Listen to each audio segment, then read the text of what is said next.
Disney plus Hotstar না কোন রকম একটা কি বলতো, এরা একটা কন্টিনিউটি মেনটেন করে না। কোনো কোনো ওয়েব সিরিজ তাদের খুব ভালো হয়, আর কোনো কোনো ওয়েব সিরিজ জঘন্য নয়। সেরকমই হচ্ছে এই লাইফ হিলগেই এই ওয়েব সিরিজটা। সত্যি বলতে গেলে কি দেখবার পর না আমার পুরো লাইফ হিলগেই হয়ে গেছে, মানে এরকমই হয়ে গেছে ওয়েব সিরিজটা। এরা ডিরেক্টর বা রাইটার চেষ্টা করেছে একটা কমেডির মোড়কে একটা ওয়েব সিরিজ বানানোর, কিন্তু সত্যি কথা বলতে গেলে কি হাসি তো পাইনি, এবং ইমোশনালি কখনো কিন্তু ওয়েব সিরিজটা দেখে কিন্তু আমি অ্যাটাচ হতে পারিনি।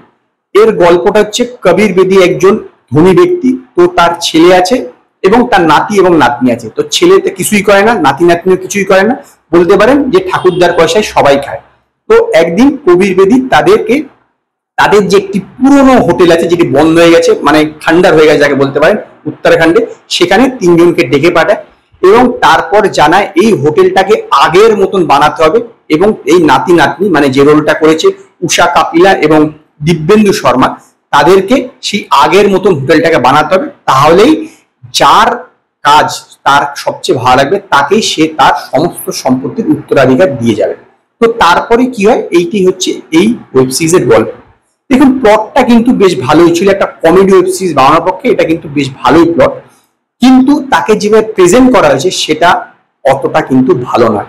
এখানে কিছু কিছু দৃশ্য আছে দেখে বা মানে দেখার পর আপনাদের হাসি লাগবে, কিন্তু ওভারঅল যে ওয়েব সিরিজটা দেখে কিন্তু কখনোই আপনি হাসি পাবেন এবং কোনো সিনের সঙ্গে আপনি অ্যাটাচ হতে পারবেন।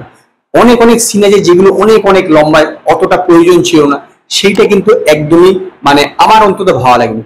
হ্যাঁ, শেষের যে এপিসোডটা ছিল সেটাতে কিছুটা ইমোশনাল ছিল, কিন্তু সেরকম মাত্রা ইমোশনাল নয় যেটা আপনি বলবেন বাবা কি হলো, এরকম ব্যাপার নয়। এবং এর আবার না সিজন 2 আসছে, মানে টর্চারের উপর টর্চার হবে, ভেবে দেখুন। তো ওভারঅল বলতে পারেন যে এটা একটা কি বলবো, খারাপ ওয়েব সিরিজ, খারাপ ওয়েব সিরিজ বলা যায় একে। এর প্রোডাকশন ভ্যালু বেশ ভালো, নো ডাউট উত্তরাখণ্ডের লোকেশন, এছাড়া জেএমবাগ হোটেলটাকে দেখানো হয়েছে সেটাও বেশ ভালো, মানে খরচা করেছে, নো ডাউট খরচা করেছে। দিব্যেন্দু শর্মা ঠিকঠাক আছে, তার চরিত্রতে অ্যাকচুয়ালি কি বলতো, তার চরিত্রটাকে না আরো বেটার ভাবে ব্যবহার করা উচিত ছিল। এর মানে ওয়েব সিস্টেমে সেরকম কিছু নেই, তো যার ফলে সে সেটাকে ফোটাতেও পারেনি।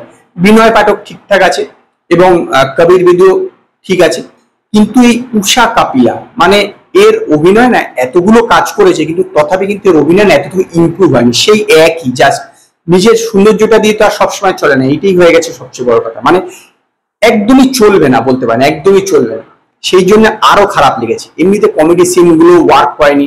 ওভারঅল বলতে পারেন কি বেশ কিছু জায়গাতে নয়, পুরো থ্রুআউট ওয়েব সিরিজটাই না একটা কি বলবো খারাপ হয়ে গেছে, মানে একটা ডাউনফল টাইপের ওয়েব সিরিজ, মানে চলবে না, দেখা যাচ্ছে না, এরকম টাইপের একটা ওয়েব সিরিজে পরিণত হয়েছে। এবং সেই জন্যই আমি লাইফ হিল গেই ওয়েব সিরিজটাকে 5-এর মধ্যে 1টা স্টার দেবো। যদি আপনার ডিজনি প্লাস হটস্টারে লাইফ হিল গেই ওয়েব সিরিজটা দেখে থাকেন, তো আপনারা আমায় কমেন্টে জানাবেন আপনাদের ওয়েব সিরিজটা কিরকম লেগেছে। যদি আপনাদের এই ভিডিওটি পছন্দ হয়, ভিডিওটিকে লাইক করুন, কমেন্ট করুন, শেয়ার করুন, আর নতুন আপডেটের জন্য আমার চ্যানেলকে সাবস্ক্রাইব করুন।